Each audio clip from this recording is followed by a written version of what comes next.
Hello friends, देखते हैं हमारा जो हमने स्टडी फ्लो के लिए क्वेश्चंस किया हुआ था। तो जो हमारा स्टडी फ्लो का क्वेश्चन था, तो पहला चीज ध्यान रखना है, ये चीज आपको पिछले वीडियो में भी मैंने कई बार कहा कि जो आपका स्टडी फ्लो है, स्टडी फ्लो की हम लोग क्या बोलते हैं, इसी को हम लोग बोलते हैं ओपन सिस्टम। ठीक है, तो पहले इस चीज को ध्यान रखिएगा कि जो हमारा स्टडी फ्लो सिस्टम होता है, इसी को हम लोग बोल रहे हैं ओपन सिस्टम। एग्जाम में आपका जो है ओपन सिस्टम के नाम से भी पूछा जा सकता है और स्टडी फ्लो के नाम से भी पूछा जा सकता है। ठीक है, तो हमारा जितना भी फ्लो जो आपका ओपन सिस्टम होता है, उसको हम लोग सभी को क्या करते हैं, by default steady flow consider किया जाता है, क्योंकि इसके थ्रू हमने स्टडी फ्लो एनर्जी इक्वेशन निकाला हुआ था और जो स्टडी फ्लो एनर्जी इक्वेशन हमने निकाला था वो हमने इसी के थ्रू हमने कंटिन्यू आगे किया था। तो यहाँ पर देखिए बात करते हैं, एक आपका ये क्वेश्चन है, हालांकि इस क्वेश्चन को हम लोग आगे देखने वाले हैं, मतलब ये जो आपका है ये सेकेंड लॉ के बाद आपको आगे दिखेगा, लेकिन जस्ट जो कंफ्यूजन होता है उस कंफ्यूजन को अवॉइड करने के लिए क्वेश्चन मैंने लिखा हुआ है। अगर आप देखेंगे तो देखो क्या लिखा हुआ है, air is compressed adiabatically in a steady flow process with negligible changes in kinetic energy and potential energy. ठीक है, the work done in the process. तो वर्क डन अगर आप प्रोसेस देखोगे तो देखो कभी भी आप याद रखिएगा कि जैसा हमने अभी तक देखा है कि हमारे पास एक क्लोज सिस्टम का वर्क डन होता है और एक आपका ओपन सिस्टम का वर्क डन होता है। तो अगर आप इस पे बात करेंगे तो जो आपका क्लोज सिस्टम का वर्क डन होता है, क्लोज सिस्टम के लिए हमारा क्या फॉर्मूला होता है, ये आपका निकलता है डेल डब्ल्यू इक्वल टू, ये आपका होता है P इंटू डी। कहानी क्लियर हुआ? अच्छा, अगर मैं बात करूं ओपन सिस्टम के लिए, इस चीज को हम लोग आगे लिखने वाले हैं। तो ओपन सिस्टम के लिए वर्क डन क्या होता है, minus integration of V into D P. ठीक है, तो जब मैं इसको आगे पढ़ाऊंगा तो वहां पर आपको चीजें क्लियर होंगी। कहने का बस ये मतलब था क्या कि यहाँ पर अगर आपको वर्क डन बोला हुआ है तो अच्छी बात है, आपको वर्क डन पता है, लेकिन इस चीज को ध्यान रखिएगा कि आपके पास जो सिस्टम है वो क्लोज्ड है कि ओपन है। तो जैसा कि हम लोग बात कर रहे हैं कि air is compressed adiabatically with a steady flow process, देखो मेंशन किया हुआ है स्टडी फ्लो प्रोसेस। यहाँ तो आपको प्रोसेस मेंशन कर दिया है, कभी कभी आपको प्रोसेस मेंशन ना करके आपको डिवाइस मेंशन करेगा, मतलब जो हमारा इक्विपमेंट यूज हो रहा है, जैसे आपका बॉयलर हो गया, टरबाइन हो गया, कंप्रेसर हो गया, ये सब डायरेक्ट आपसे डिवाइस पूछता है। तो वहां पर भी अगर पूछेगा तो आपको ये चीज ध्यान रखना है कि हमारा कौन सा ओपन सिस्टम होता है, उसके अकॉर्डिंग हमें मूव करना है। तो अगर आप इसका राइट आंसर देखोगे तो क्या मिल जाएगा, minus V into D P. ये माइनस क्यों आया है, इसका सिग्निफिकेंस क्या है, ये सब चीजें मैं आपको आगे जब सेकेंड लॉ के आगे बढ़ेंगे तो वहां पर ये चीजें पूरा डिटेल में एक्सप्लेन करूंगा, तो वहां पर आप इस टर्म्स को फिजिकली समझ पाएंगे। ठीक है, अब चलिए हम बात करते हैं सेकेंड क्वेश्चन जो है हमारा।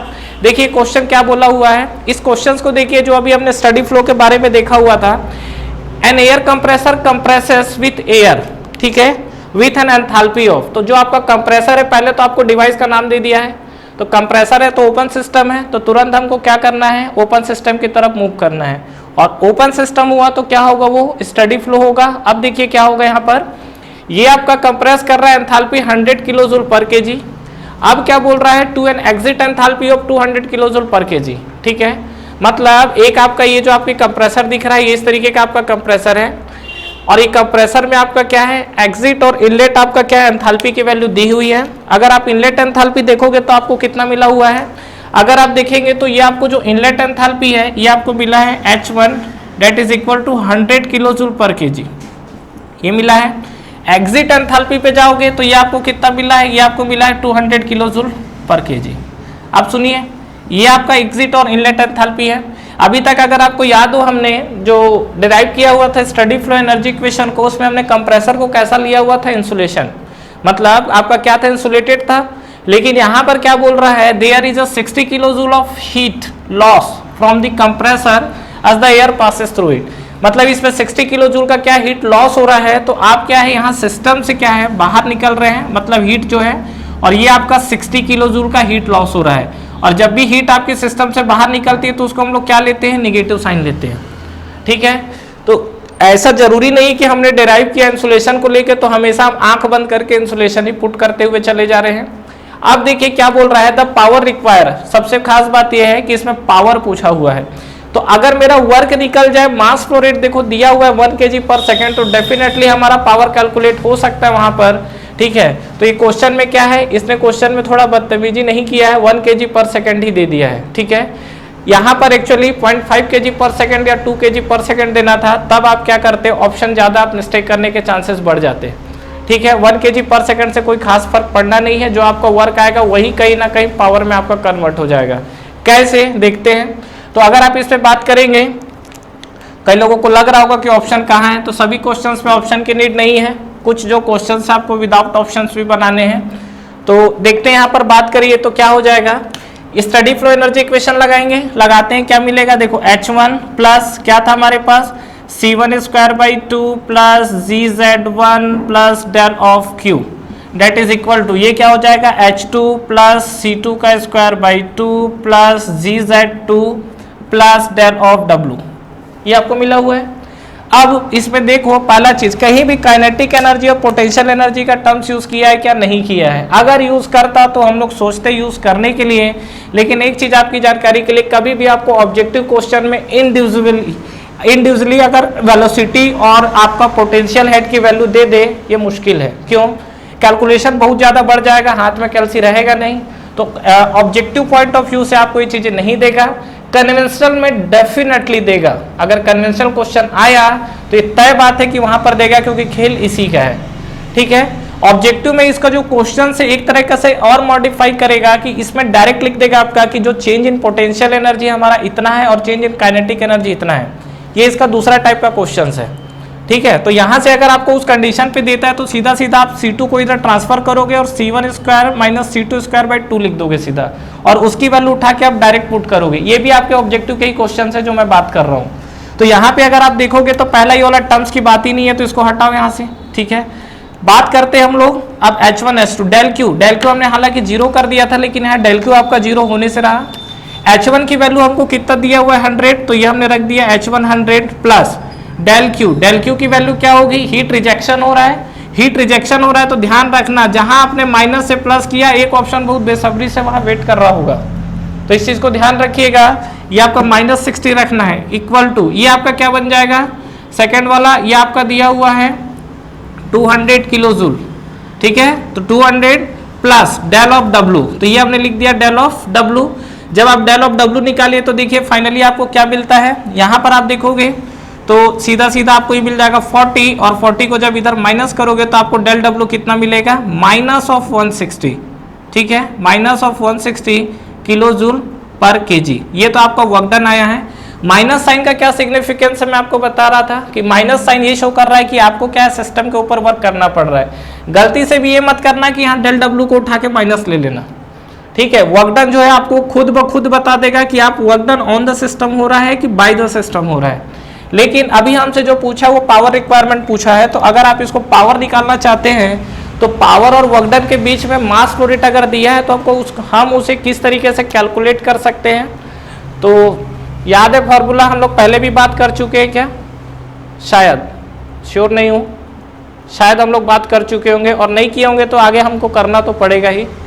तो ये जो पावर है, पावर इक्वल टू क्या होता है, पावर इक्वल टू होता है आपका mass flow rate into work done. ठीक है, ये कैसे आया, कुछ भी यूनिट नहीं लिख देना है। देखो ये पावर की यूनिट क्या होती है, वाट। ठीक है, वाट या किलोवाट लिखो। मास फ्लो रेट की यूनिट क्या होती है, केजी पर सेकेंड, और वर्क डन की यूनिट क्या होती है इसका, ये आपका होता है किलो जूल पर केजी। अब केजी कैंसिल हो जाएगा तो kilo joule per second that is the kilowatt आ गया। तो ये आपका है एक यूनिवर्सल फॉर्मूला है, इसको आप याद रखिए। ठीक है, ये आपका वर्क डन और पावर के बीच में रिलेशन निकालने में बहुत हेल्प करने वाला है। तो अगर आपको पावर निकालना है तो मास फ्लो रेट आपको दिया हुआ है, मास फ्लो रेट आपको कितना दिया है, ये आपको दिया है 1, और डेल W आपको निकाल ही चुके हो, कितना है, -160। ठीक है, तो इसका जो आंसर आएगा कितना आएगा, -160 किलोवाट। तो ये देखिए जो आपका वर्क डन मिला है वही आपका पावर के बराबर आ गया है। ठीक है, तो यही मैं बोल रहा था कि यहाँ पर आपको 1 kg पर सेकेंड दे दिया है, ये इसकी शरीफी थी। ठीक है, यहाँ पे जो वैल्यू था वो 1 kg पर सेकेंड ना देके 0.5 kg पर सेकेंड देना था, या 1.5 2.5 जो भी 1 दिया तो सीधा सीधा क्या जो वर्क डन है वही आपको पावर मिल गया है। बट एग्जैक्टली यहाँ पर क्या है, ये वैल्यू चेंज होगी, और वैल्यू चेंज होगा तो डेफिनेटली देगा। ये यूपीएससी का क्वेश्चन है, एग्जाम्स में जो पूछा हुआ क्वेश्चन है। ठीक है, और अच्छा क्वेश्चन है, इस तरीके के क्वेश्चन आपसे आते हैं। नेक्स्ट क्वेश्चन जो इसका पैटर्न है वो आपको बता रहा हूँ कि यहाँ पर आपको क्या करेगा, कभी आपको ऑब्जेक्टिव में होता है कि स्ट्रेट फॉरवर्ड क्या करेगा, चेंज इन काइनेटिक एनर्जी लिख देगा और चेंज इन पोटेंशियल एनर्जी लिख देगा। ठीक है, ये आपका डायरेक्ट चेंजेस देगा, तो उस केस में आपको वैल्यू को डायरेक्ट उठा के रखना पड़ेगा। ठीक है, लेकिन उस पर जब वैल्यू रखोगे भी तो वैल्यू में कोई बहुत ज़्यादा चेंजेस नहीं आते हैं, हम लोग पहले भी देख चुके हैं। लमसम आपको क्या है, इसी के आसपास आपको वैल्यू मिलेगा। ठीक है, तो ठीक है फ्रेंड्स, ये आपके कुछ क्वेश्चन थे जो आपके क्या थे, स्टडी फ्लो से रिलेटेड थे। तो स्टडी फ्लो या ओपन सिस्टम बोले, बात वही हमारा। तो फ्रेंड्स जो स्टडी फ्लो की कहानी चल रही थी, चलिए उसको हम लोग थोड़ा सा आगे बढ़ाते हैं क्वेश्चन से रिलेटेड। और देखिए ये अलग अलग वैरायटी के आपके क्वेश्चन दिख रहे हैं, जैसा जैसा आपका क्वेश्चन है उसी को मैनिपुलेट करके आगे पीछे करके देता रहता है। तो देखिए नेक्स्ट हम लोग क्वेश्चन की तरफ देखते हैं। आ स्टडी फ्लो एडियाबैटिक, ये बहुत अच्छी बात है कि यहाँ पर स्टडी फ्लो आपको मेंशन कर दिया है। ठीक है, adiabatic turbine, the changes in the internal energy and enthalpy. क्या बोल रहा है कि जो आपका अलग अलग देखिए वैल्यू दिया हुआ है, एक तो आपकी इंटरनल एनर्जी की दी हुई है, एक आपका एंथैल्पी का दिया है, काइनेटिक एनर्जी और आपका जो है पोटेंशियल एनर्जी, ये आपको दिया हुआ है इनलेट टू एग्जिट। कितना कितना दिया हुआ है, -100, -140, -10 और 0। Which of the following gives the amount of work developed by the turbine. देखो ये हो सकता है आप क्वेश्चन बना दे, बिल्कुल आप क्वेश्चन बन जाएगा, कोई टफ नहीं है, लेकिन यहाँ साइन को लेके थोड़ा सा क्या है, खेल कूद मचा सकता है। तो एक बार हम लोग देख लेते हैं कि साइन को लेके क्या कहानी आपकी होने वाली है। तो अगर आप देखिए तो बात करते हैं, पहला तो आप स्टडी फ्लो एनर्जी इक्वेशन लिख दो। क्या है हमारे पास, H1 प्लस, यहाँ लिखते हैं हम लोग। देखिए वैसे तो आप पहले पॉज करिए और सॉल्व करिए, क्या आंसर आ रहा है बताइए एक बार, क्या आंसर आ रहा है इसका। H1 प्लस C1 का square by 2 plus GZ1 plus del of Q equal to, finally आपको क्या मिलेगा, ये आपको मिलेगा H2 प्लस C2 का square by 2 plus GZ2 plus del of W। अब तक तो ये इक्वेशन पूरा क्या है, हमारे खोपड़ी के अंदर पूरा जा चुका होगा। ठीक है, अब देखिए क्या करना है, ये H1 की अगर हम लोग बात करते हैं तो इनलेट टू एग्जिट कंडीशन पे दिया हुआ है, फ्रॉम इनलेट टू एग्जिट, ये आपको दिया है -100। इनलेट टू एग्जिट का मतलब समझ रहे हैं क्या, कि अब क्या क्या देखो, ये आपका जो है ध्यान से देखते जाइएगा, ये आपका दिया इंटरनल एनर्जी। ठीक है, ये आपका दिया हुआ एंथैल्पी, ये आपको एंथैल्पी दिया है, मतलब डेट इज द H। ये आपको इंटरनल एनर्जी दिया है U। ये आपको जो दिया है वो चेंज इन काइनेटिक एनर्जी दिया है, मतलब ये आपकी चेंज इन काइनेटिक एनर्जी है। और ये जो आपको दिया है वो चेंज इन क्या दिया, आपको पोटेंशियल एनर्जी दिया है। ठीक है, तो पहला पोटेंशियल एनर्जी तो 0 है, तो उसको आप बिल्कुल साइड ही रख दो। वैसे भी देखो अमाउंट बहुत कम आता है, ये तो देखो 0 ही आ गया है। बात हम लोग यहाँ पे करते हैं, अभी आपको जो दिया हुआ है ये कंडीशन पे टर्म्स क्या क्या 0 हो रहे हैं, ये आपका एडियाबैटिक टरबाइन बोला है। एडियाबैटिक टरबाइन का मतलब ये हीट ट्रांसफर क्या हो जाएगा आपका 0, यही तो होगा। तो फाइनली अगर आप देखोगे तो आपको क्या क्या चीजें दिख रही है बताइए। ये आपका जो H1 दिख रहा है, इनलेट टू एग्जिट कंडीशन पे बोला हुआ है, हमको निकालना क्या, वर्क डन है। तो आप डेल डब्ल्यू को तो यहीं पर रहने दो, बाकी सबको आप क्या करो, इधर ट्रांसफर करो। करोगे तो क्या मिलेगा, ये आपको मिलेगा H1 माइनस H2। ठीक है, प्लस हम इसको लिख सकते हैं क्या, C1 माइनस C2 का स्क्वायर बाई 2 लिख सकते हैं, बिल्कुल लिख सकते हैं। अब देखो यहाँ पे हमको डेटा पुट करना है, तो डेटा पुट करना है तो आप क्या करोगे, डिवाइड बाई 1000 वाला हिसाब किताब लोगे तो डिवाइड बाई हो जाएगा 2000। और ये GZ1 तो आपको वैसे भी 0 दिया है, बट फिर भी अरेंज के लिए मैं लिख देता हूँ GZ1 minus Z2 divide by क्या आएगा आपका 1000। ठीक है, और क्या बच गया, कहानी खत्म है। और यहाँ से आपको डेल डब्ल्यू रखना है। अब बात है कि यहाँ पर जो आप साइन यूज करोगे तो क्या रखोगे, तो देखो ये वाली वैल्यू तो आपको 0 दी हुई है। ठीक है, ये आपकी वैल्यू 0 दी हुई, तो इसकी तो कोई बात ही नहीं है, बात ये दोनों पे हमको करना है। तो अगर आप देखोगे work done from inlet to outlet जा रहा है, देखो -100, सीधी सी बात है। आप सोचिए जो आपका टरबाइन है, टरबाइन के इनलेट पे एंथैल्पी ज्यादा होता है कि एग्जिट पे। टरबाइन के इनलेट पे क्या होता है, स्टीम अपने साथ एनर्जी लेके आती है। ये जो आपका टरबाइन है, हम लोग टरबाइन कुछ इस तरीके से डायग्राम बनाते हैं। ठीक है, और यहाँ पर जो टरबाइन है उसके इनलेट पे एंथैल्पी अगर H1 है और एग्जिट पे एंथैल्पी H2 है, तो यहाँ पर डेफिनेटली जो आपका होता है H1 इज ग्रेटर देन क्या होता है, H2 होता है। ठीक है, तो यहाँ पर आप देखो H1 इज ग्रेटर देन अगर H2 होगा तो इस केस में वैल्यू क्या आएगी, प्लस। और ये आपको दिया है -100, डेट मीन ये आपको जो वैल्यू दिया है वो आपको H1 माइनस H2 दिया हुआ है। ये H1 minus H2 value positive है। ये आपको जो वैल्यू दिया है, ये वैल्यू आपको क्या दिया है, ये आपको दिया है H2 माइनस H1 वैल्यू दिया है। ध्यान रखिएगा इस चीज को, मतलब ये जो आपको नेगेटिव क्या दे रहा है, ये आपको H2 माइनस H1 दिया है। तो यहाँ पर जब आप वैल्यू पुटअप करोगे तो ये आपका क्या बन जाएगा, 100 पॉजिटिव रखेंगे।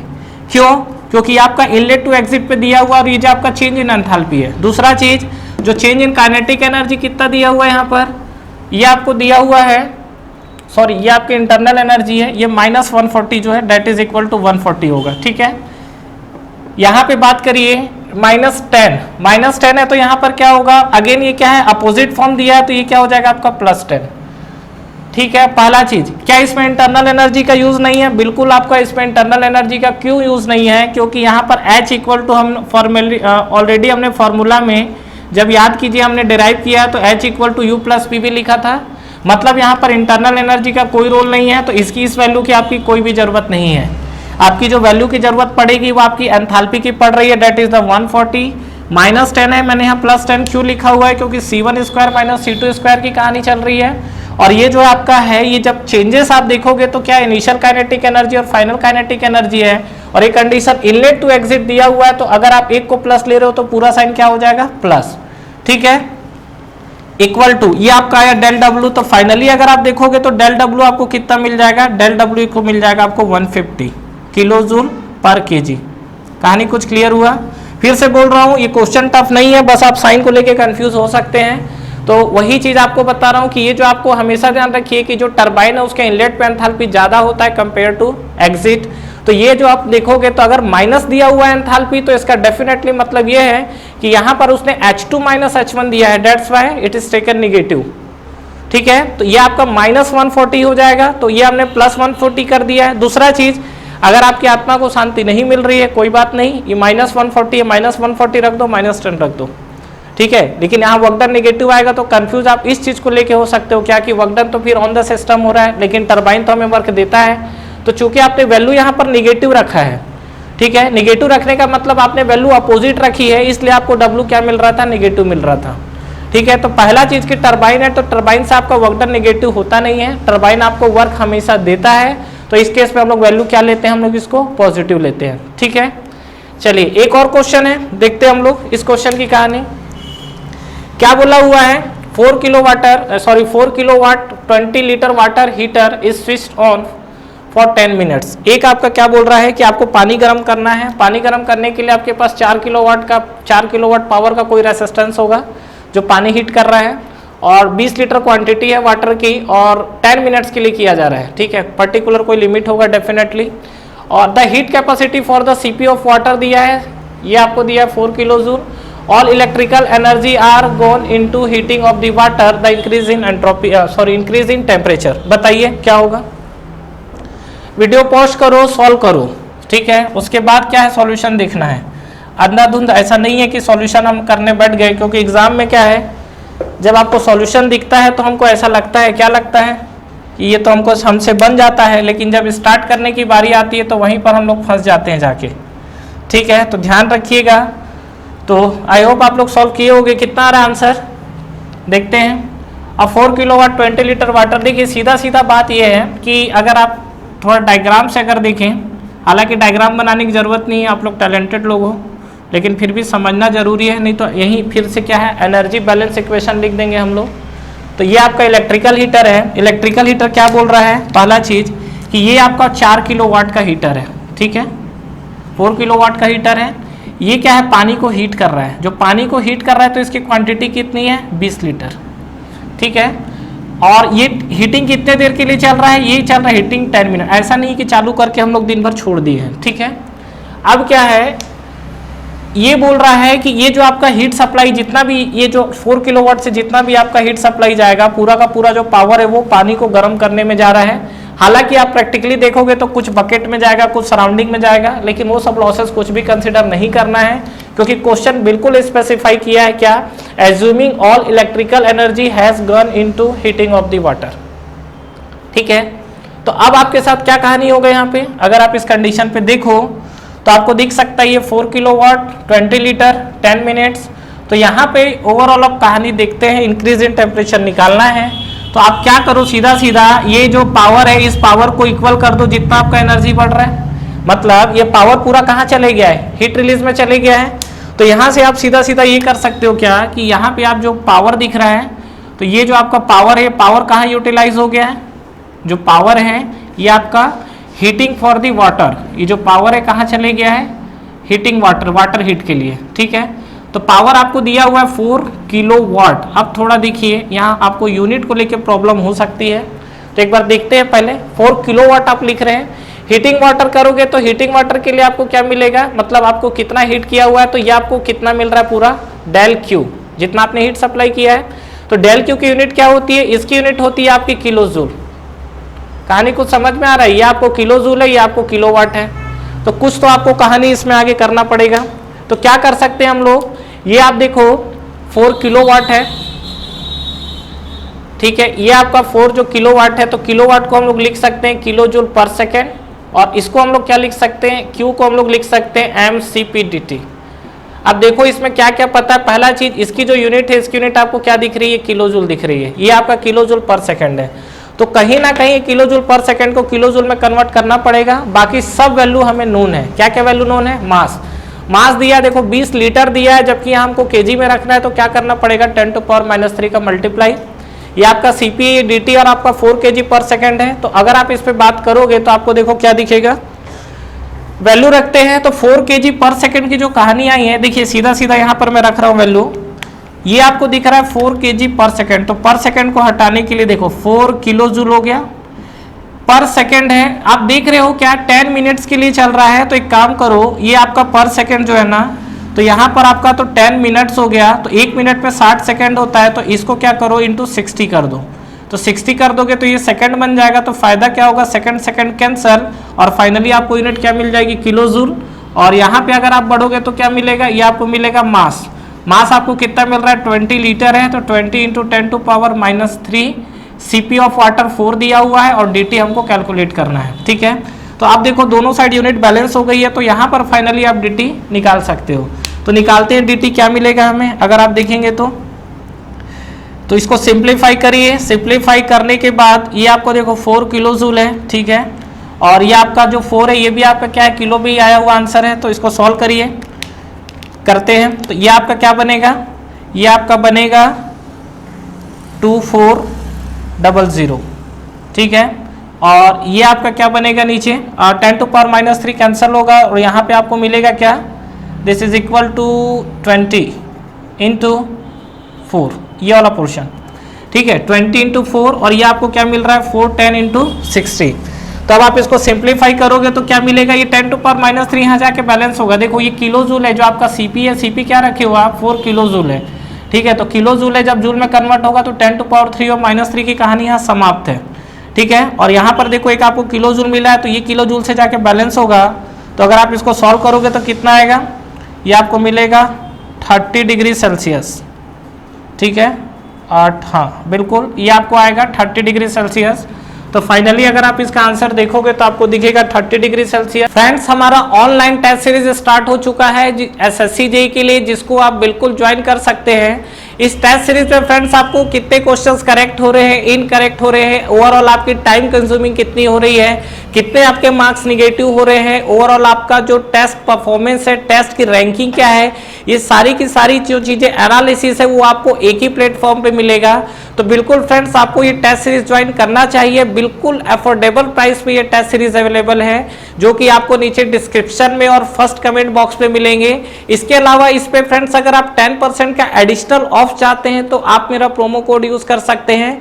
जो मेरा प्रोमो कोड है वो आपको नीचे डिस्क्रिप्शन पे मिलेगा। तो जब भी आप टेस्ट सीरीज को बाई करें, ये प्रोमो कोड को अप्लाई करें, इस पे आपको 10% के एडिशनल ऑफ मिलेंगे। तो ठीक है फ्रेंड्स, अगर आप इस वीडियो से रिलेटेड कंटिन्यू और भी अपडेट्स चाहते हैं तो आप हमारा टेलीग्राम चैनल को ज्वाइन कर सकते हैं। टेलीग्राम चैनल के लिंक भी आपको नीचे डिस्क्रिप्शन पे मिल जाएंगे। तो फ्रेंड्स इस वीडियो को लाइक करिए, फ्रेंड्स के साथ शेयर करिए और इस चैनल को सब्सक्राइब करिए, बेल आइकन प्रेस करना ना भूलें और एग्जाम्स की आप तैयारी करते रहिए। Wish you all the best.